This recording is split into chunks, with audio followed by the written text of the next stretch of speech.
Good afternoon, Dr. Sharma. Welcome to another session on mental health. Today is August 18, 2020. Good afternoon, Dr. Vasconcelos. Good to be back with you. Doc, today I would like to speak to you about overcoming the stigma associated with mental health. Why is there a negative perception to mental health problems? Yes, and that's a problem that is affecting the treatment that can be provided because if people feel negative about their own condition, they're not going to go out to present themselves for care that readily as if they had some other problem. So we see a negative reaction by people to emotional disorders and disorders that fall into the diagnostic criteria for psychological disorders or psychiatric disorders or brain health disorders. And that's one of the big reasons I feel that there is this negativity to mental health disorders because the terminology that we use is interchangeable. And we still use very old terms. It's something that I've been advocating for quite a long while. And I'm seeing positive results where a new modern line of thinking is evolving where we recognize that the terms we use can be the major factor for how people view a condition. So if you look at terms that were used in the past, the old Mental Health Act that we still have in Guyana that goes back to 1930 carries the term lunacy. Imagine if you were to call your family member or someone that you care for a lunatic, I'm going to put you into the lunatic asylum, how bad they would feel, how bad it would be seen. So those terms still exist. Would you believe that in the courts of our courts of law, that these terms are still carried in the books and that doctors are asked to write reports using the terms lunacy and deficiencies of the mind, unsound mind. And so that is, to my mind, one of the big reasons for this very, very negative stigma that's attached to them and conditions that fall under mental health disorders. The word itself, mental health, is something I personally don't like to promote. Even the term psychiatrist or psychiatry, I'm not so much in favor of it because it all carries this negative terminology, negative connotation. If you look at mental health, the word mental actually comes from, you got to look for it, it has a sort of basis, Greek, of being the mind, but more commonly the mental is the chin. And if we're talking about mental health disorders, and I ask my students and I ask nurses as I train, they say, what do you understand by the term mental? Where does it come from? And then everybody's got a different version. So if I say, well, what do you understand by the term cardiology? Everybody says, well, it's a heart. So what about pulmonology, the lung? What about gastroenterology, the stomach and intestine? Yes, but what about mental? Oh, it's a mind. Oh, it's something else, doc? It's psychological, right? It's emotional, it's depression, it's stress. So you get so many different versions to one word, mental. And it's a big word that's used all over the world that covers a lot of disorders. The DSM-5, which covers psychiatric diagnosis, has hundreds and hundreds of disorders that are classified as psychiatric disorders, which fall under this big umbrella of mental. So what are we talking about? Are we talking about the chain of somebody, the chain disorders? Are we talking about the mind disorder? And then that brings us back to another vague term, what's the mind? So if we're going to use these vague terms and we as professionals and students who are asked the question, what is it, can't really define it, then what do you expect the persons and the public, you know? So that's one of the big concerns that I have, that these terms are derived from vague terms. The word psyche, which is psychiatry, study of the mind, what is that? It's really the problems that we experience in that covers mental health disorders or psychiatric disorders are all disorders of the brain. So it's part of a nervous system set of disorders. And it makes more sense if I say, well, somebody has a behavioral problem, or an addiction problem, an eating disorder, a sexual disorder, a sleeping disorder, a mood disorder. Where is that located? It's in the brain. So it's a brain health problem. And if we start seeing it that way, then it becomes an easier thing to understand. But we give this complicated set of words that doesn't make sense. The word schizophrenia, for example, what does it mean? It's a splitting of the freeness. How can a layperson understand that? What are we asking them to do? First, decipher the meaning of this term that we're labeling the person with schizophrenia. How can we do that? So it's really kind of insane. That's another term that's still around, insanity. So these labels are attached to these conditions, and to me, the labeling is a big part of why the stigma is there. Nobody wants to know that the child has a mental health problem. They don't want to hear that they have a mental illness. We used to call persons with problems in the intellectual functioning mentally retarded. Just think of that. That's an example of this terminology that was bad. So you say, well, a parent comes to their child and they're very worried, and you do an assessment, and at the end of it, you say, well, I have some grim news for you. Your child has mental retardation. It's mentally retarded. How do you expect that person to feel? It's like a blow to them. It's like, my God, what are you telling me? Then I go now and I use a more modern term, which is now in the DSM-5, that they've finally gone to this point of now calling it the correct term, a neurodevelopmental disorder. Neurodevelopmental. So if I'm telling the parent, instead of saying your child has mental retardation, which was not too long back, that was what the term was. We say now, I'm sorry, but the child has a neurodevelopmental disorder. They say, oh, there's no shock involved, right? You say, well, doc, what does that mean? I say, well, here we're looking now at how the child functions in terms of what you call it, cognition, the intelligence, so you have a better discussion.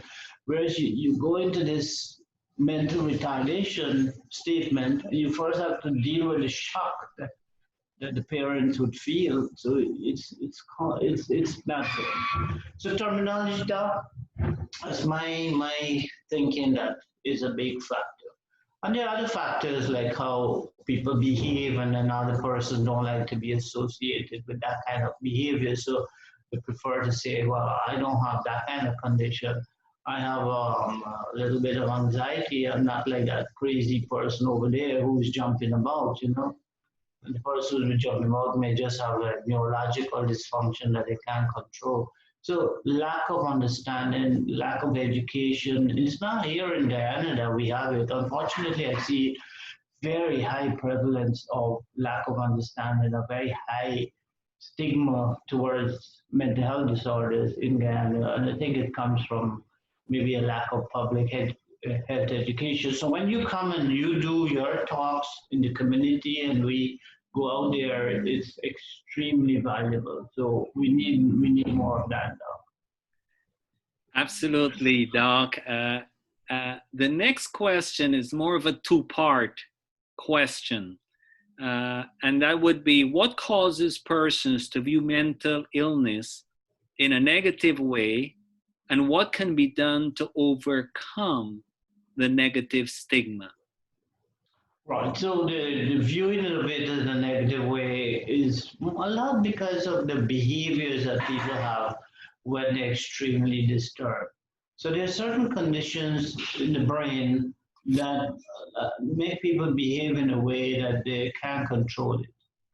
So if a person becomes psychotic, where there's a break from reality, let's say the brain is extremely shocked or it's fragmented, the person's behavior becomes uncontrollable. And that can happen in things like medical conditions. A person has a tumor, they start to see visions, they hear voices, or they have a genetic illness like the word I said schizophrenia, or they have a bipolar disorder where the mood goes so high they can't control the behavior, and that creates a negative feeling towards people who behave abnormal. So we don't like to see people acting out in a very disturbed manner. We try to avoid those people. They're acting and shouting and screaming, and we tend to move away rather than move toward.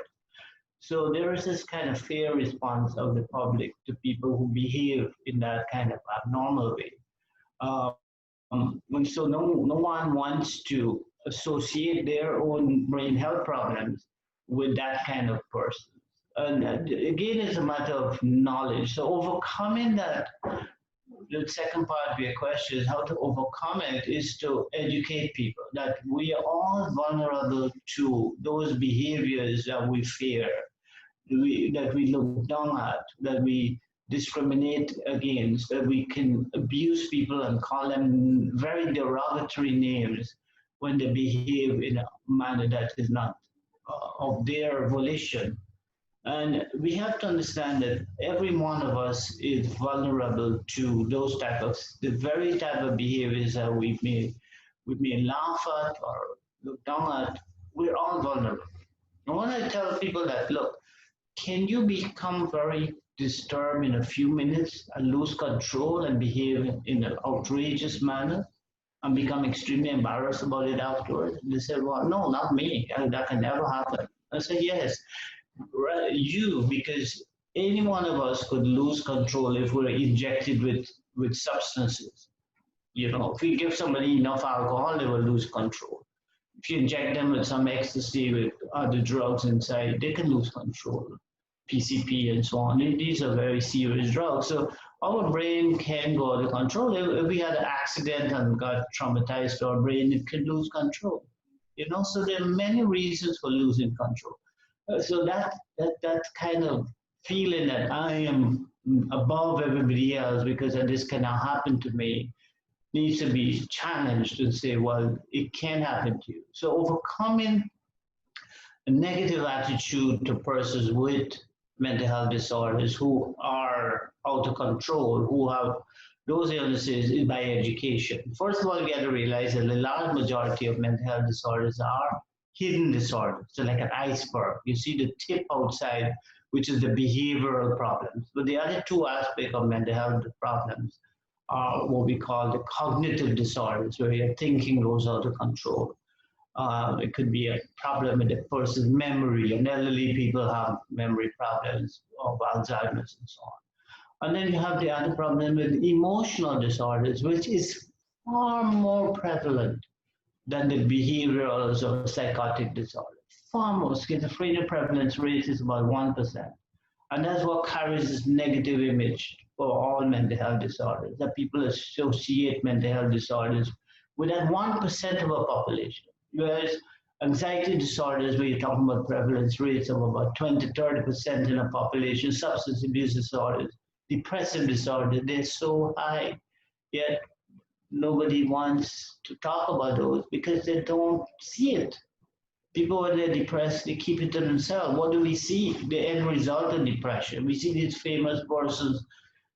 Suddenly, we hear this very famous person has committed suicide. And so, well, oh, we didn't know that, or we didn't see that. We didn't see it because you can't see it. People are not talking about the emotions because they're so embarrassed to say, oh, I have an emotional disorder. It's like totally unbelievable, that somebody could obsess over a toenail flick in a way, and yet their brain is getting extremely depressed. They don't want to hear anything, don't want nobody to know about that. So we got a lot of work to do trying to change attitudes, and I'm glad that we have a chance to talk about it today. Hopefully, we can do some more because there are so many disorders that we should look at and see how we can present them in what they truly are. For example, this big one of schizophrenia is not, it's so misunderstood. And that's one of the conditions that carries such a negative label for most persons who have psychological problems or mental health problems, or as I call them, brain health problems. So maybe we'll get there, Doc. I've seen changes where I worked before. I just want to quickly say, I mean, I saw my own medical students who were very negative about study of psychiatric medicine change their attitude because we started to show them that we're studying one of the most important part of the body, person's brain. And it's neurology, in actual fact, which studies the brain and central nervous and peripheral nervous system, autonomic nervous system, is very much aligned to what we do in psychiatry. To be a good psychiatrist, one has to be a good neurologist. And so it's changing attitudes by changing the facts and the truth about what these conditions are really all about. Well, Doc, we thank God for you and your commitment to educating people. We know, especially in the context of lower income families and individuals, they may not have access to education, they may not have access to knowledge, and they may, in a way, know that they do have some kind of hidden disorder, whether it's cognitive, emotional, but through dedicated servants like yourself who are committed to not only educating but helping. Uh, and I look forward to continue our work in Guyana. And we just thank God for you and your willingness to help, regardless of people's access to to health, whether it's mental or otherwise. It's volunteers like yourself and people who care, genuinely care for others, to let them know no matter what the circumstances is, there is always help, and there is always someone by God's grace willing to help. Any final thoughts? Yes, I think what you're saying is so applicable to all our countries that we're just touching the tip of the iceberg. I use that example to describe how most of these disorders are hidden. And it's a few that we associate most mental health problems with just at the tip, but most disorders are just hidden in our children and hidden in our teens, and they surface in bad relationships, and they surface in poor academic outcomes, and they surface in leaders who are bullies. It's got to stop. It's got to stop by a change in the way we look at ourselves. We look with truth, and we get away from hiding the truth, and covering it up and trying to pretend that we're so above everybody else. We gotta get down to what it is really all about. Just the fact of this whole situation is what is true, not what is it pretends, not what I want to be seen as the most perfect person in my community. I want to be seen as for who I am. So know yourself to be true.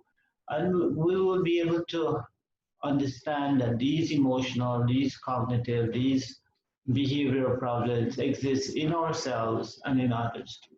You know, We're not we're not immune to them because they're within us. We all have emotional centers, behavioral centers, and our thinking capacities. So let's be thankful for the fact that we are good, but we want to reach out and care for those who need that support. Can be done by looking down on people for something that they have no control over. It's just not right. Well, Doc, thank you very much. God bless you and stay safe.